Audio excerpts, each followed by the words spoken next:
double integrals and so on.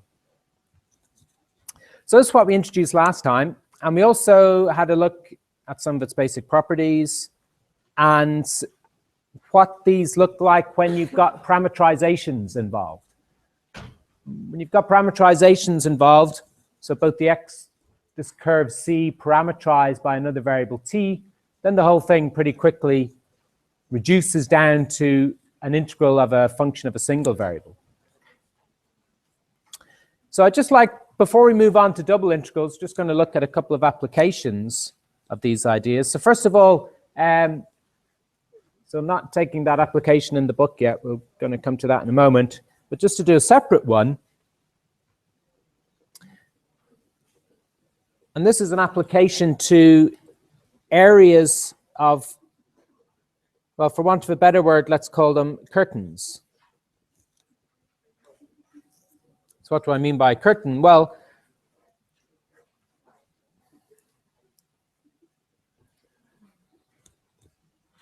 so when we've got a function of two variables, x and y, we think of that as defining some surface. Okay, so we'll have a surface which is defined by the equation z equals f of xy.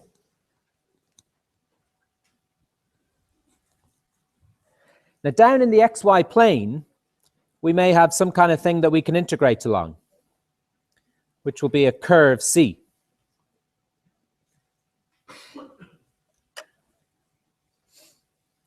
Okay, so consider the surface. We've got the surface z equals f of xy. The curve C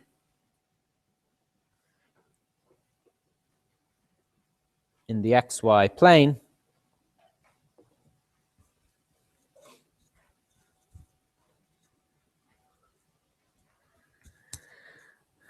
be careful, those of you doing the maths and graphics unit, don't get confused, because remember, we're returning to the normal conventions used in most places where the x and y plane is the ground plane and the z is the vertical direction. Of course, in the maths and graphics course, we have it swapped around, different conventions.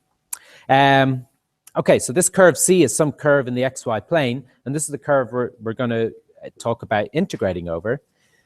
But now that will have a partner curve, which will be somewhere up here. And I'll call this curve, well, we'll call it C, but it's associated to F as well. So we'll call it C with the subscript F. And this is the curve that you get when you lift C up onto the surface, just lifting it vertically up.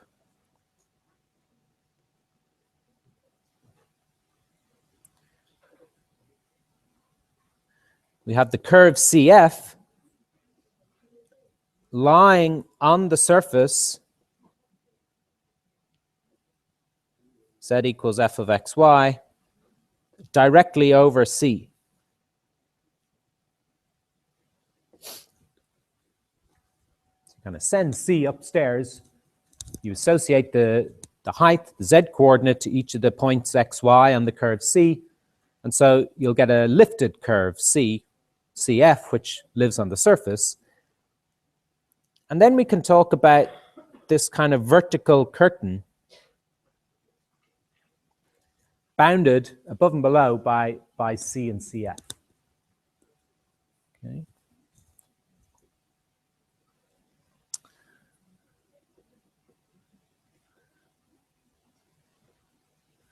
So we can describe the area of the curtain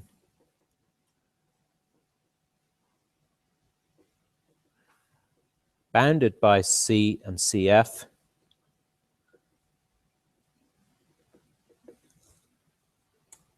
using an integral.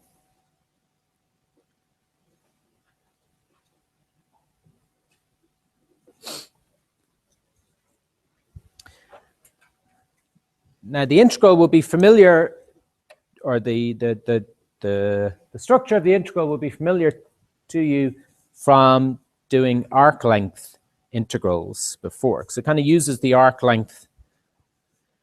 What we kind of have to do is perform an integral which takes into account the height, z, at every point over the curve, but then is also being multiplied by the component that gives you the arc length of the curve, okay?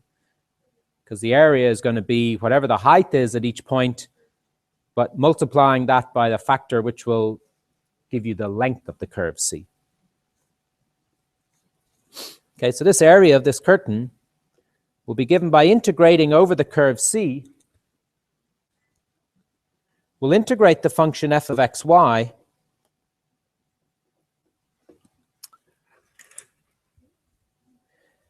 using the differential ds, okay?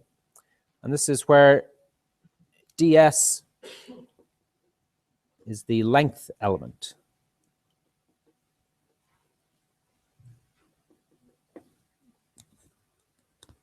Now, this can be expressed in various ways, but if you've got a parametrization,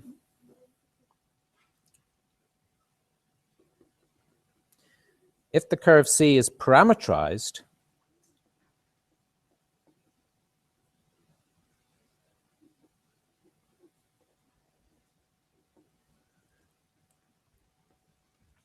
so if there's some variable t that will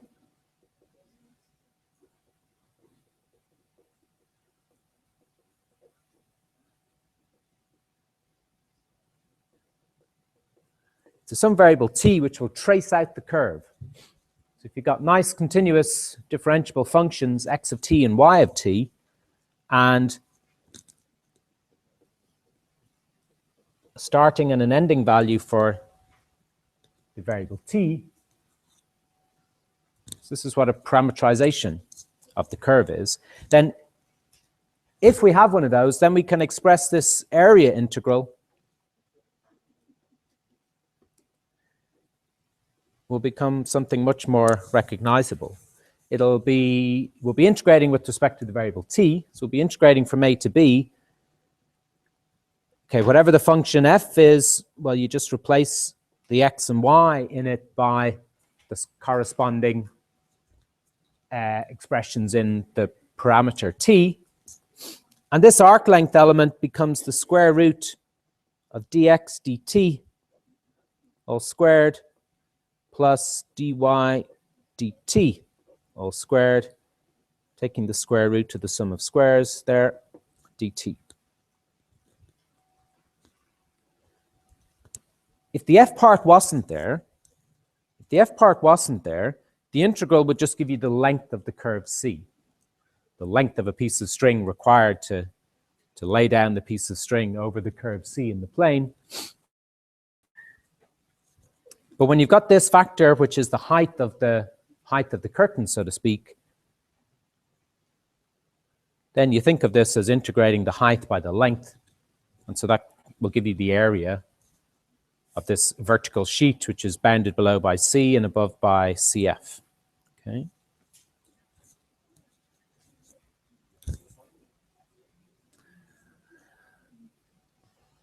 Okay, so it's one of these places where these integrals in the plane occur. But in order to evaluate it, you need to somehow push it into an integral with respect to a single variable. And that's normally done through a parametrization.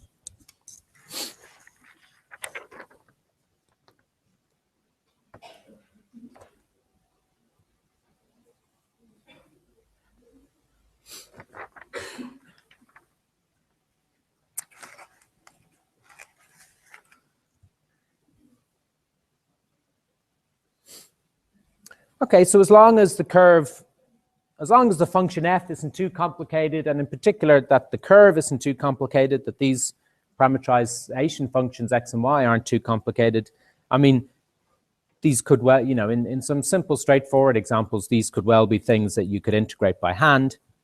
As soon as it gets anyway complicated, as soon as you've got nonlinear things occurring in the definition of the curve and the height of the surface, it'll probably be that you'll have to resort to numerical integration, just using the computer to give you approximate values to the integrals.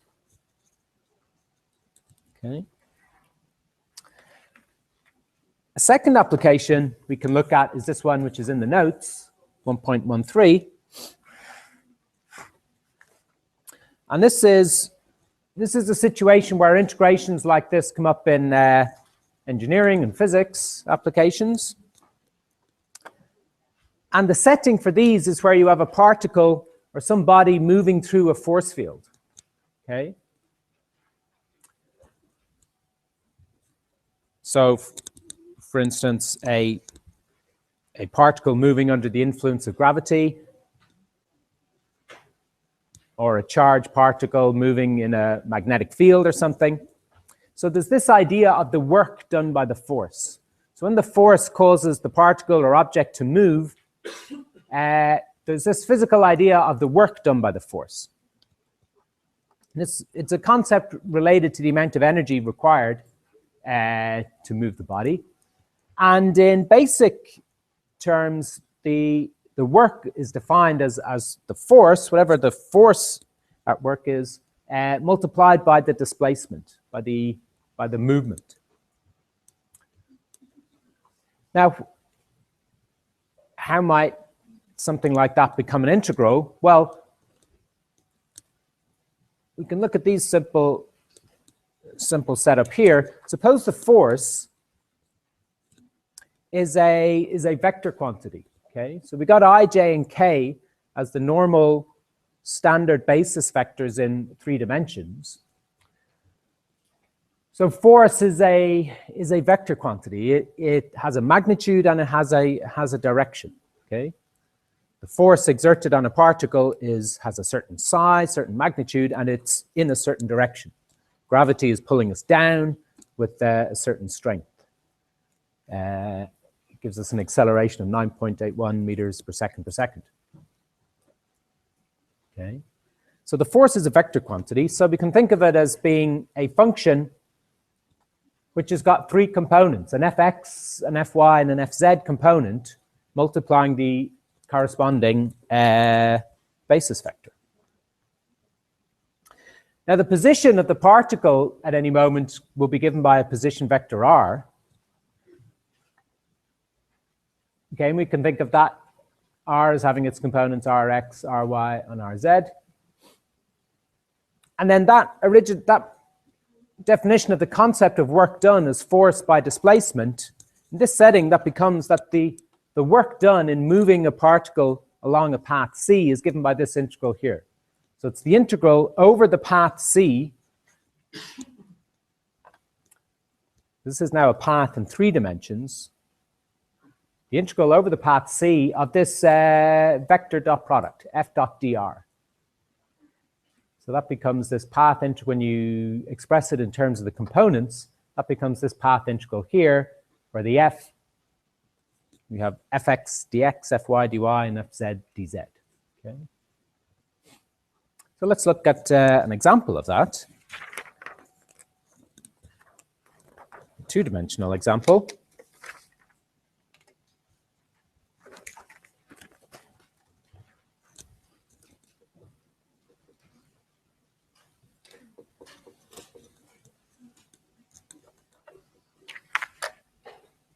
This example 1.17. So we have here fx. So this is the component of the force in the x direction, but it itself is a function of x and y. So this is our 3x squared plus 4y squared. So that's the amount of force which goes in the x direction, and the amount of force which goes in the y direction is given as the product x times y. Okay? So the sizes of these components vary as you move around the plane. When you're at different points in the plane, you'll have different x and y coordinates, so that affects the sizes of the components of the force F. Okay? Now we're going to move along some curve C, which is y equals x cubed from 0 to 8. So we're going to be moving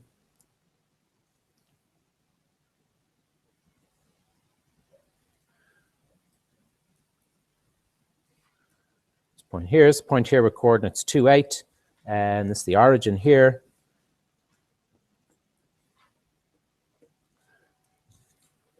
This is our path C. So C is defined as y equals x cubed with x between 0 and 2.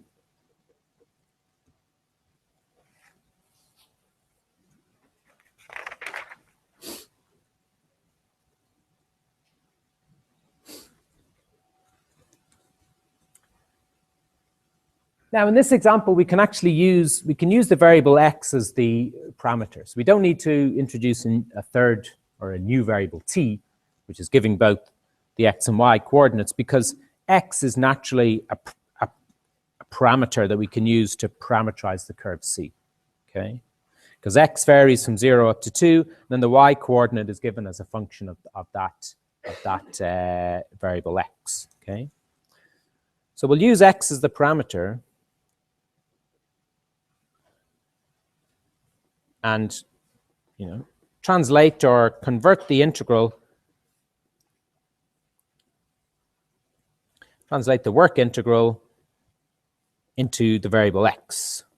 So everything becomes just referring to the variable x, and the integral will become just a normal one-dimensional integral.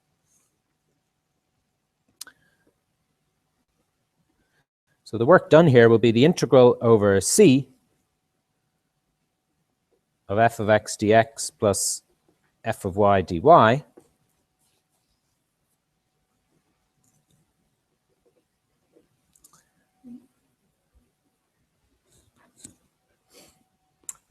well, we can just fill in the bits as we go. We're parameterizing it using x, so we're just going from x from 0 to 2. The f of x is this function here, so it's 3x squared plus 4y squared, but y is now x to the power 3, so this is be 4x to the power 6, and that's all by the differential dx. And then we've got fy, which is x times y, but this has now become x to the power 4. When you're on the curve C, this quantity x times y is just x to the power 4, where x is whatever point along the x-axis you're at. And this is multiplying the differential dy here. But using the chain rule, dy is going to be 3x squared dx. So this is multiplied by 3x squared dx. So overall, this turns into something you can do without too much trouble. So you got two terms with x to the power 6, these two here. So you got 4 plus 3, so is that 7 x to the power 6 plus a 3x squared dx. So it's now just a regular one-dimensional integral. Okay, something which can be evaluated no bother. So it's just going to be x to the power 7 plus x cubed, evaluated at 0 and 2, which is just 2 to the 7 plus 2 cubed.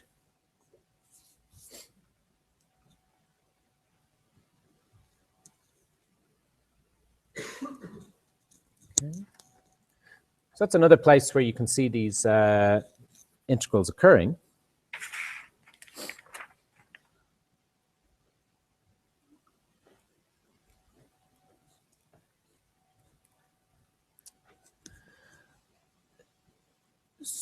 So that's a quick introduction to line integrals or path integrals.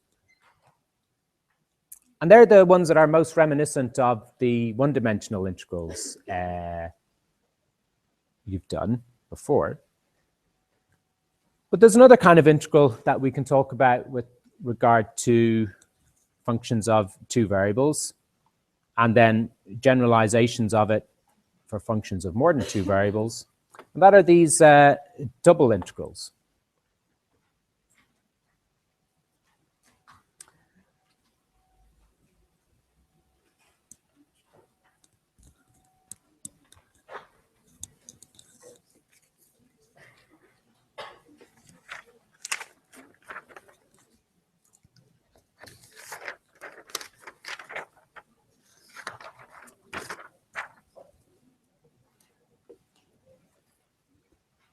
So I just want to add in a few remarks to what's in the notes here. It's really just a bit of motivation. Or in the one-dimensional or in the one-variable case, the kind of plot that a one-variable function produces is just some curve like this. So y equals f of x.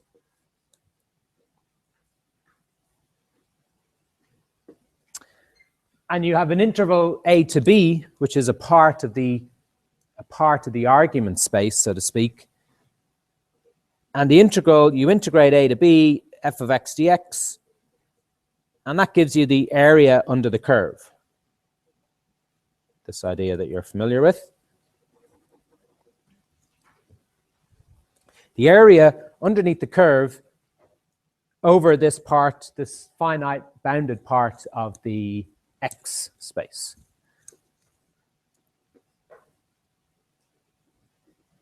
So what we're going to talk about now is the expansion of that picture up what happens when you add another dimension. Well, when you add another dimension, the x and y space is now the argument space. And you've got your function f, which relies on two variables. As we indicated before, now that the kind of plot you talk about, or the graphical interpretation, the graphical object that the function gives to you is this surface.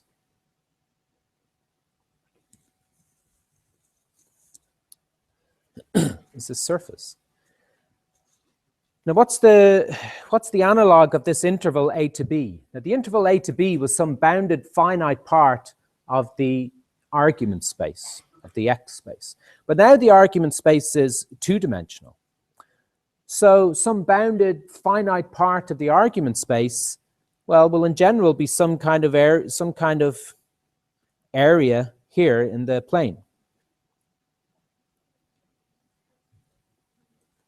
So rather than a simple interval, a to b in the x space, we're talking about some subset or some subregion A of the xy plane. Then what we'd like to do is we'd like to talk about this integral, which instead of integrating over the interval a to b, we want to talk about integrating over the area, over this region A. And we're going to integrate the function f of xy. And well, maybe let's just write it down as dx dy. Now, the geometric meaning of the integral in the one variable case was this area beneath the curve. Well, if we're stepping up a dimension, if we step one dimension up from area, area is a two-dimensional thing. When you step one dimension up, you get volume, which is a three-dimensional thing. So this is equal to the volume of something. And the volume that it's equal to is, again, you have the lift of the area A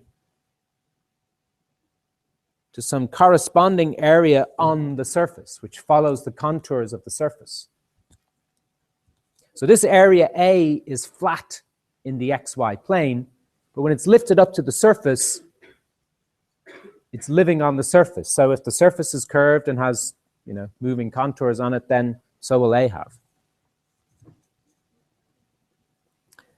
But having these two, A on the bottom and its lift on the surface, gives you this notion of the volume contained in this kind of cylinder here. Okay, so with the area A as the bottom cap of the cylinder, and then the potentially curved lift of A, which is living on the surface, as the top cap, then you've got a cylinder between those two. It's the volume bounded by the area A on the bottom and the surface at the top. So it's not the area under the curve in the one variable case, but the volume under the surface and over the area A.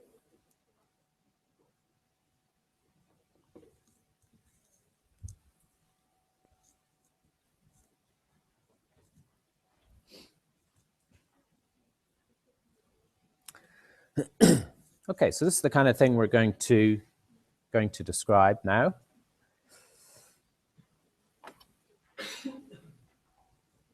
So there's a run into that in the first paragraph, just more or less the explanation we've been doing here. And there's this similar kind of a diagram here to the one I've drawn here. But this looks at kind of the simplest type of region in the plane you might imagine. So here I just drew a kind of curvy-wurvy general region. But the most basic kind of simple one to describe would be a simple rectangle, R. So what's depicted over here is a rectangular region, R, in the XY plane. So rectangular region R is characterized by the four quantities A, B, C, D. So A and B are how much it extends along the x-axis, and C and D is its extent along the y-axis. Okay. So all the points in the plane with x-coordinate between A and B and y-coordinate between C and D, those will be the points within the rectangle R.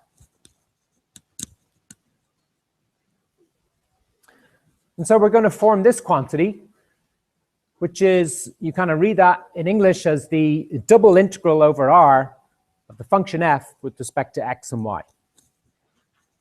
Yeah? So if you're reading this out, this is the double integral over R of the function f with respect to x and y. Now for the case of a rectangular region, this can be evaluated, or this can be interpreted as what's called a repeated integral, or a pair of nested integrals. So nested, when you're talking about sets or programming loops, nested, it refers to when one of these things is inside the scope of another one. Well, so a nested pair of integrals is where you have one integral here, which is the x integral, living entirely inside another integral, which is the y integral. So we're integrating with respect to y, but the thing we're integrating is another integral, an integral with respect to x. Okay. But as long as the function isn't too complicated, we should be able to carry out these integrals. Okay. So starting from the inside, hopefully we can evaluate this integral, this inner integral here. Now there you're integrating with respect to the function x. So the answer will no longer have a dependence on x. If you're able to evaluate the inner integral, because you're integrating from x equals a to x equals b, there won't be any x dependence inside the bracket here, but there will still be a dependence on y. So the result of this inner bracket here is like a function of y, and then that is taken care of by integrating with respect to y from c to d.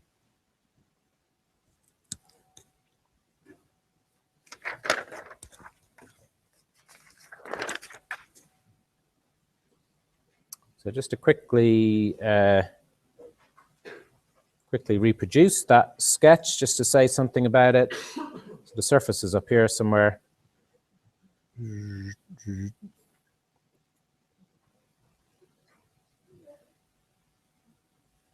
So this way of thinking it, where we're integrating with respect to y, the integral with respect to x, again c to d, a to b,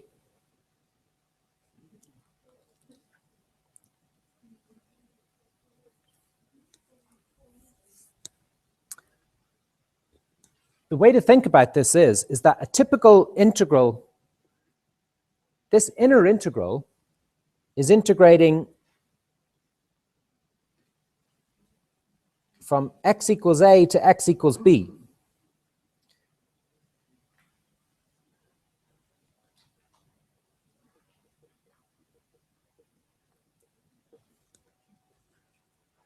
So if you're given a value of y, for a given value of y, if y is replaced by a constant here, if y is replaced by a constant, this integral here, if you like, gives you gives you the area of this sheet, or this curtain.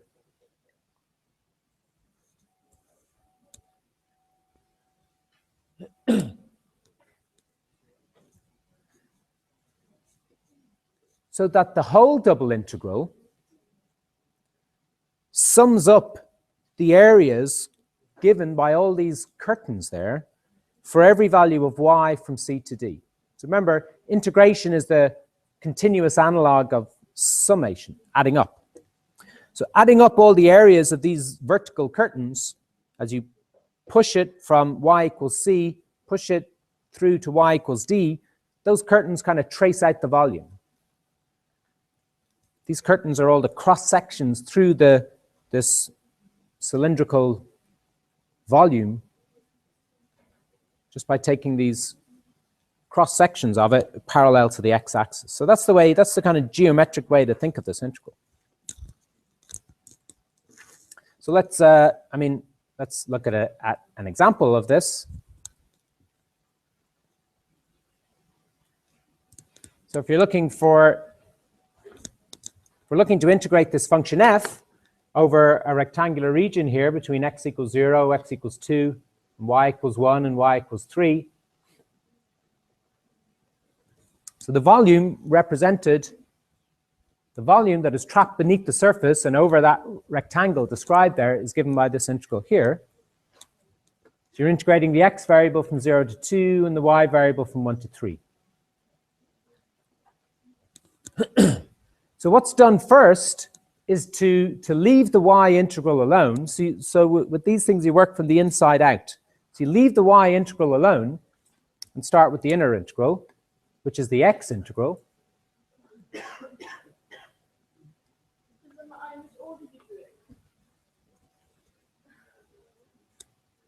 You're kind of jumping ahead, but for rectangular regions, it doesn't. You can integrate with respect to either variable. So the quick answer is no, it doesn't. And with rectangular regions, you can simply swap the two operations. But for non-rectangular regions, it's a more complicated story, which we'll come to. But now, when this inner integral is evaluated, we proceed just as we do for finding partial derivatives. But we're integrating with respect to the x variable here, so we treat the y variable as if it's just a constant. So the 2xy part integrates to x squared y. The 4x integrates to 2x squared. The 3y integrates to 3yx. And this constant 1 integrates to x. Okay? So the y's that are there are just treated as constants for the purposes of integrating with respect to x.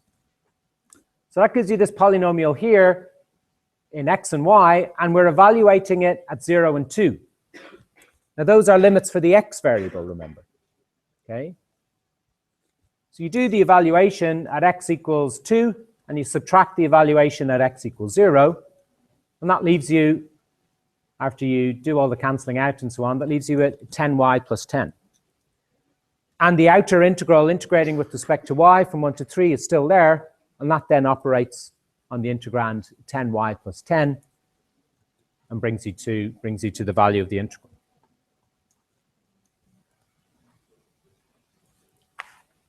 So if you just want to make a little comment on your notes there, those limits, that's 0 and 2, those are limits for the x variable. So those go in the x variable. So we take the square bracket evaluated at x equals 2, and you subtract the square bracket evaluated at x equals 0. And that gives you, that leaves the remainder 10y plus 10. So we can say a few things about this. The first thing to say is when you have so-called separable functions. So a separable function is when you've got a function f(x,y) which separates as a product of a part depending on x multiplied by a part depending on y. So this is quite special behavior. These functions are relatively, they're the special structure they have often makes them easy to treat, because you can bundle up all the x dependents in one factor and gather up all the y dependents in another factor and just have them multiplied together. It isn't, it's quite special behavior. But if one of these separable functions is inside a repeated integral like this, well, there's a couple of steps jumped there in the notes.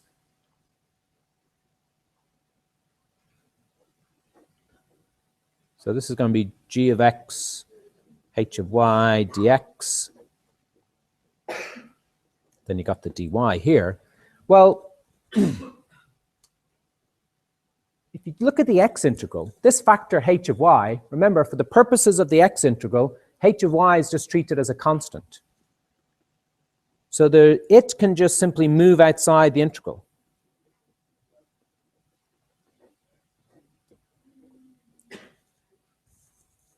Okay? Because for the purposes of this integral, y is just treated as a constant. So a function of y is still just a constant as far as this integral is concerned. So the h of y moves outside.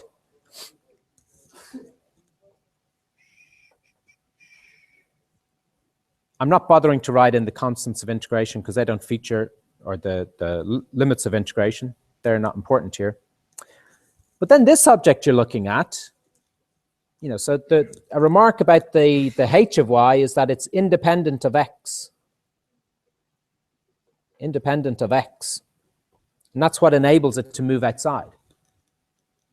Well, a similar comment can be made about this whole integral here. This whole integral here is independent of y. Y is not mentioned at all in the integral of gx with respect to x. So there's no reason why that has to stay stuck inside the y integral. That can simply be taken and just treat it as a constant and move it outside the y integral.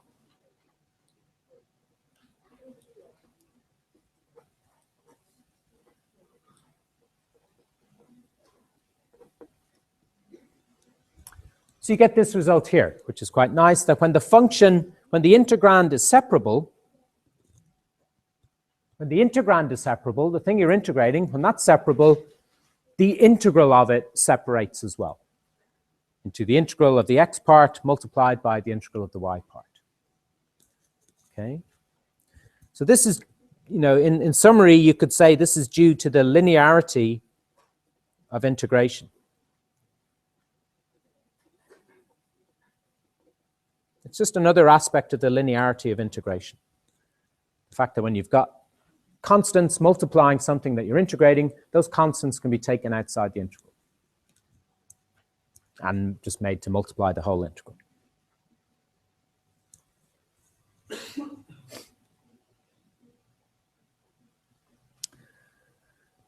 A second property, which relates to your question, is that there's nothing special about the x-axis as opposed to the y-axis. So that double integral we wrote down on the previous page, the general double integral here, which became an x integral within the y integral, there's no special reason for that. So it could just as well become the y integral inside the x integral. Okay? But you must take the limits of integration have to stay paired with the appropriate variable. Question?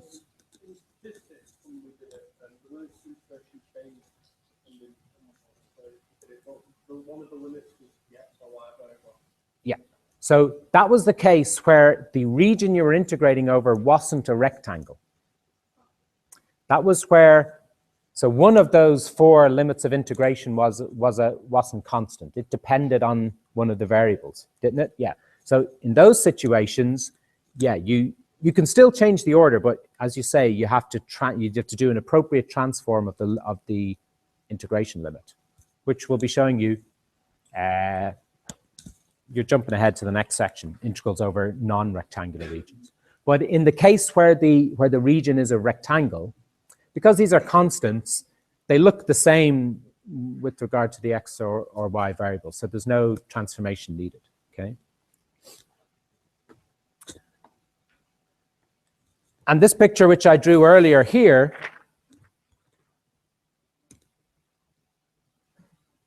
the situation where you have the y integral on the inside and the x integral on the outside, that would correspond to splitting the volume up into slices the other way. So into slices parallel to the y-axis.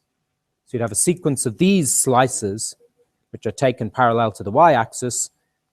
That's the value given by the inner y integral. And then the outer x integral would be pushing those slices from x equals a all the way up to x equals b. That's another way of describing this cylindrical volume. Okay.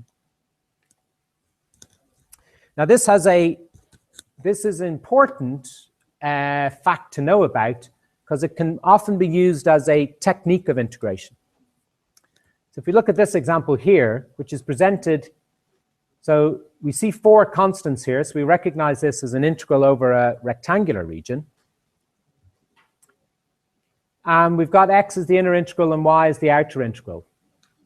Now, the only thing about this is that the x integral we have to perform, that inner integral there, it's kind of non-trivial, because you're integrating a product of 2 different functions of x. You've got the x factor at the front, and then the cosine of xy, that's the other factor.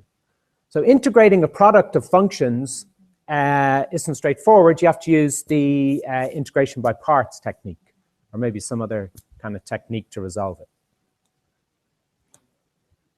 You don't, often people make a slip and they say the integral of a product is the product of the integrals. That's not the case. So the thinking here is your kind of heart sinks when you see that you have to integrate x times cosine of xy. Think, oh, I have to do this integration by parts, and there might be many steps to it. But in this context, you can make use of the other way of evaluating the integral. So it's this integral over here which looks daunting, the integration with respect to x of a product of functions of x. So instead, you change the order of the integration. So the integral on the right now has the y integral on the inside and the x integral on the outside. And it may be that this way will be easier to evaluate.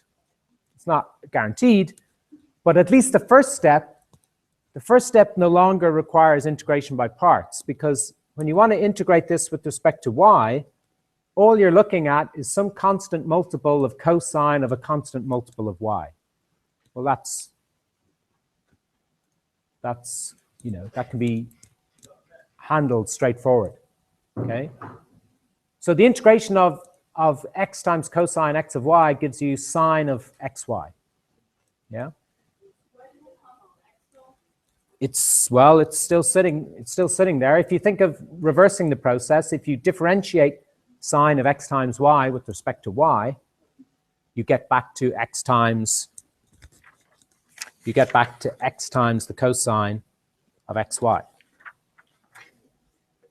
Okay? So it didn't go anywhere, it's still there. So note the derivative with respect to y of sine xy, well, it's going to be a cosine of whatever. But using the chain rule, you've got the x multiplying y, so that has to be multiplied by the thing there. So it's x times the cosine of x times y. Okay, so the integral of sine xy with respect to y becomes, I was integrating this. The integral of cosine xy multiplied by x dy is sine of xy. Now that will get evaluated at the limits 0 and 1 for the y variable, which gives you sine of 1 times x. So you're just left with, that just reduces to sine of x, which then needs to be integrated with respect to x. So that gives you minus cosine of x, and you've got constant limits to evaluate it to. So the thing is much easier to evaluate after changing the order of integration. So that's kind of like a thing in a tool you have available for evaluating these integrals. Okay, if it looks too daunting to do, the first way you arrange it, as long as the region is rectangular, you can just flip the flip the two integration operators, okay, you still keep the same limits with the same variable. If you flip the integration operators, and the integral may come out easier that way. You can still do the thing when, as Alex was referring to there, when the region isn't rectangular, but it's not as simple as just picking up the two operators and flipping them. You do have to transform the limits in the appropriate way. So we'll look at that. We'll look at that next time. That's the very next section there. So there's quite a few exercises there. I guess you'd be looking at exercises 1.5 and 1.6 for the tutorials this week. So get working on those, and I'll see some of you on Wednesday at the tutorial.